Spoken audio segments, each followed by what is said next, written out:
So today I got this 2024 Kia Niro, and that's the plug-in.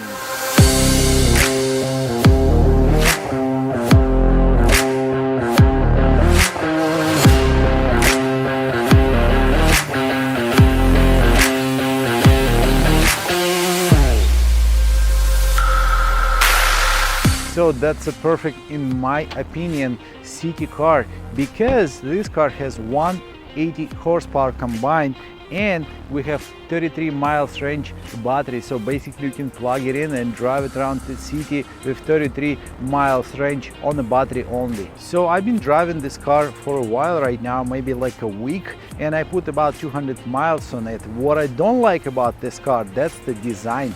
Those headlights, they just ugly in my opinion, and the design of the whole car is just questionable for me. It's kind of ugly, but it's a perfect car for the city. And the cool things about this car, what I discovered, that goes inside of it. So it's kind of small, like I say, it's a small city car, and there is a lot of plastic pieces, like this quarter panel made from plastic.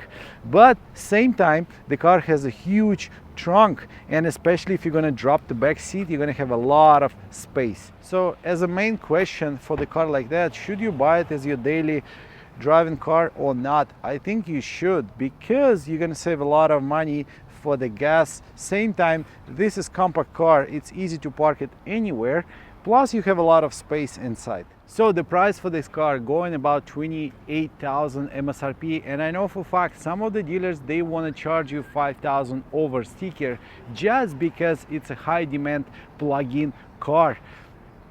If you're not believing me, just call your dealer and see if you can get Kia Niro plug-in for the same sticker price or the Kia Sportage plug-in for the sticker price. I think you will not. So guys, there's all cool things in this car I found inside and the way I was driving it.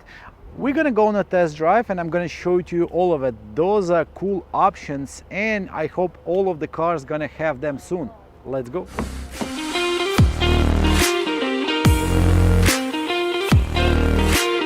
So the main huge plus for this car, I would give it for the range.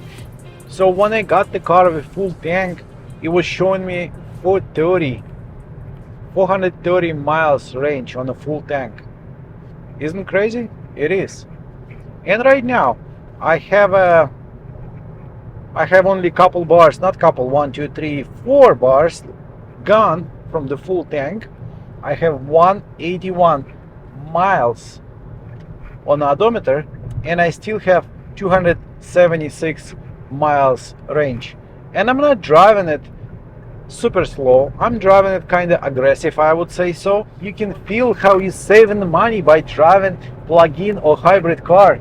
I'm feeling the money in my pocket. You know, when I'm driving V8 car, I'm not feeling money. I'm always feeling like I'm feeding someone who cannot get enough food from me. That's, I'm talking about Range Rover or any kind of Mercedes. But when I'm driving this car, I'm feeling so light myself, because $40 for the full tank and you can drive it up to 1 week or 2 weeks without refilling it. That's huge saving. So what about the cool options in this car?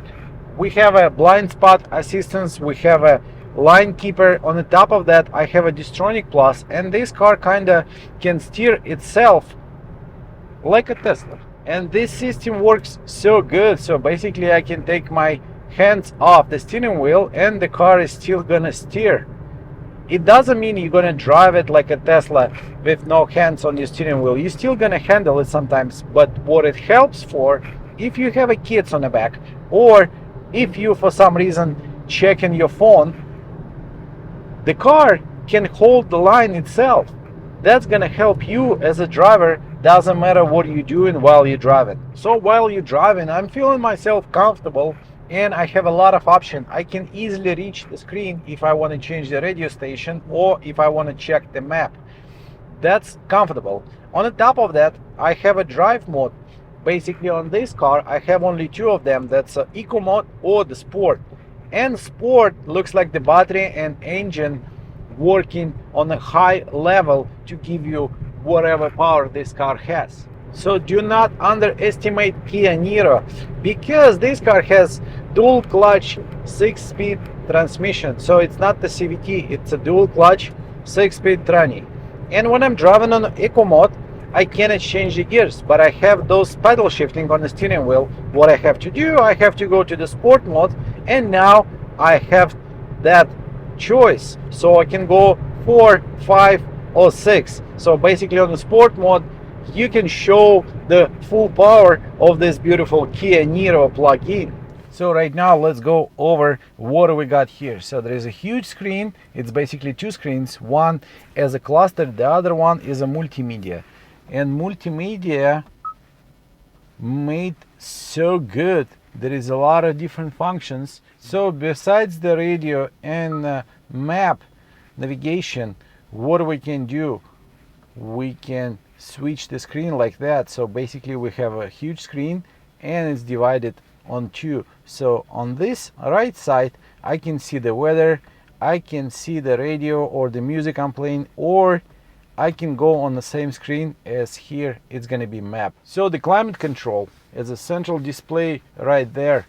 It is a 2-zone climate control, passenger and driver, and what I can do by pushing button right there, I can switch it to my radio and also the menu. I can go on the navigation, just a map, radio, media, or setup, auto climate control, this or that. That's cool function. I mean, I didn't see anything like that in the newer cars yet. So let's go on transmission shifter and some options we have in a mid console right there. Number one, that's shifter, and it just made so like a toy, you know, it's so cool. So the parking camera, on the top of that we have a parking sensors on the back, we have a front heated seats, we have a EV mode only if your battery is charged. On the top of that there is an auto hold, same function as a BMW has. So basically every time you stop and by on traffic light, you pushing the brake and car gonna hold itself until you step on the gas. So phone charging port, we have a USB-C and regular USB cable input. That's cool because I don't have to buy a lot of those USB-C cables since I have a lot of old one. And on the top of that, as a central console, that cup holders, they just amazingly made. I like that so much. I love to play with that while I'm sitting in the traffic. That's kind of cool, again like a toy.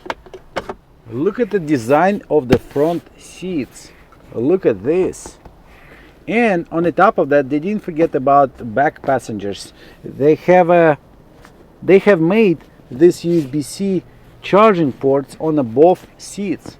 So guys, at the end of the day, you all want to save money for the gas, so you're gonna have more money in your pocket to spend it on yourself.